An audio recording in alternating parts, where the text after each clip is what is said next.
حضرت عبد الرحمن بن عوف رضی اللہ عنہ کا شمار ان عظیم صحابہ کرام میں ہوتا ہے جنہیں عشرہ مبشرہ میں شامل ہونے کا شرف حاصل ہوا۔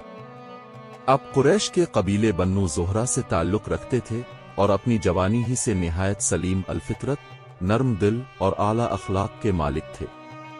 اسلام کی دولت اب کو حضرت ابو بکر صدیق رضی اللہ عنہ کے ذریعے نصیب ہوئی اور اپنے آغاز ہی سے دین حق کے لیے اپنی جان و مال قربان کرنے کا عزم کر لیا۔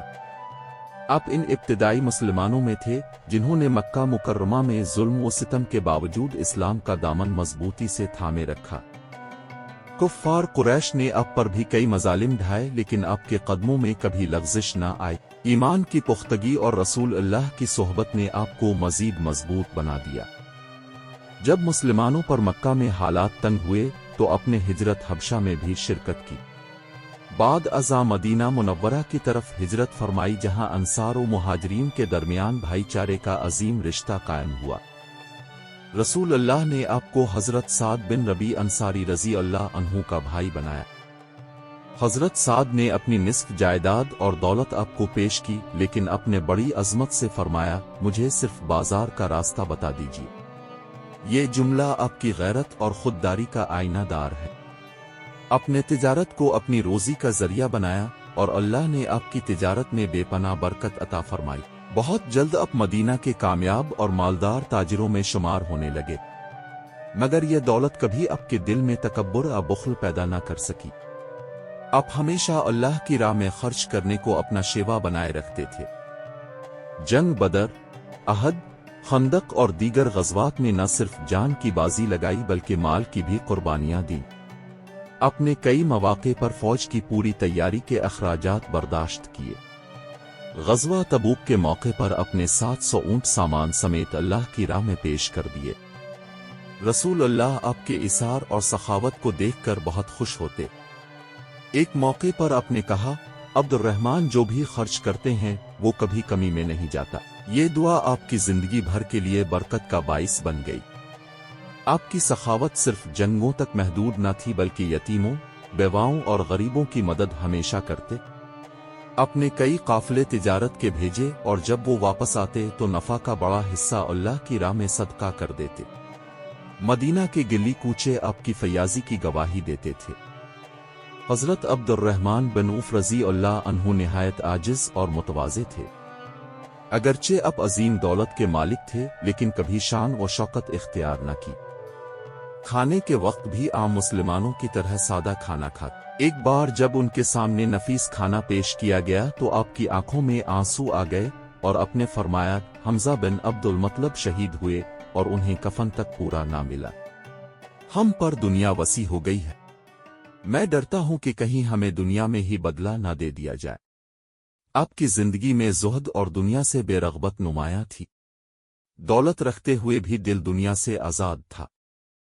یہی وجہ تھی کہ آپ کا شمار ان خوش نصیبوں میں ہوا جنہیں دنیا اور آخرت دونوں کی کامیابی حاصل ہوئی۔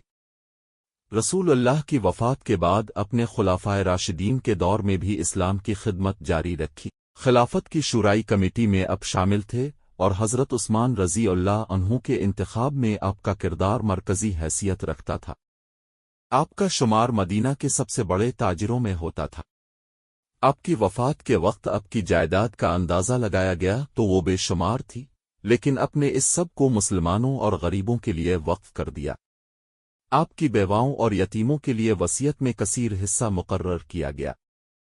حضرت عبد الرحمن بن عوف رضی اللہ عنہ کی پوری زندگی یہ سبق دیتی ہے کہ دولت حاصل کرنا برا نہیں بلکہ اصل کامیابی یہ ہے کہ دولت دل کی بجائے ہاتھ میں ہو۔ انہوں نے دولت کو اللہ کی امانت سمجھا اور اسی پر خرچ کیا۔ ان کا شمار ان چند صحابہ کرام میں ہوتا ہے جنہیں دنیا ہی میں جنت کی خوشخبری سنائی گئی۔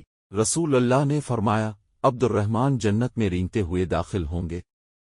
یہ سن کر اب بہت رنجیدہ ہوئے اور زیادہ خرچ کرنے لگے تاکہ جنت میں تیزی سے داخل ہوں۔ آپ کی شخصیت ایک تاجر، ایک مجاہد، ایک صحابی اور ایک عاشق رسول کی جامع تصویر ہے۔ آپ نے دکھایا کہ اسلام تجارت کو برا نہیں سمجھتا بلکہ دیانت دار اور فیاض تاجر کو جنت کا حقدار قرار دیتا ہے۔ آپ کی زندگی سے آج کے مسلمان سیکھ سکتے ہیں کہ رزق میں برکت صرف محنت اور تدبیر سے نہیں بلکہ صدقہ و خیرات اور اللہ پر بھروسے سے بھی آتی ہے۔ حضرت عبد الرحمن بن عوف رضی اللہ عنہ نے اپنی دولت کو دین کی خدمت اور غریبوں کی مدد میں خرچ کر کے ایک مثالی مقام حاصل کیا۔ ان کی سخاوت کے قصے آج بھی مسلمانوں کے دلوں کو گرماتے ہیں۔ ایک بار شام سے سامان سے لدے ہوئے 700 اونٹ مدینہ آئے۔ لوگوں نے حیرت سے کہا کہ آج مدینہ میں شور ہے۔ اپنے پورا قافلہ اللہ کی راہ میں صدقہ کر دیا۔ حضرت عبد الرحمن بن عوف رضی اللہ عنہ کی زندگی ایک عظیم پیغام ہے کہ انسان دنیا میں کتنا ہی مالدار ہو جائے، اگر وہ اسے اللہ کی راہ میں خرچ کرے تو دنیا اور آخرت دونوں میں کامیاب ہو جاتا ہے۔ وہ ایک ایسے صحابی تھے جن کی مثال دنیا میں کم ملتی ہے۔ انہوں نے ثابت کر دیا کہ ایمان، سخاوت اور عاجزی کے ساتھ مالداری بھی اللہ کی رضا کا ذریعہ بن سکتی ہے۔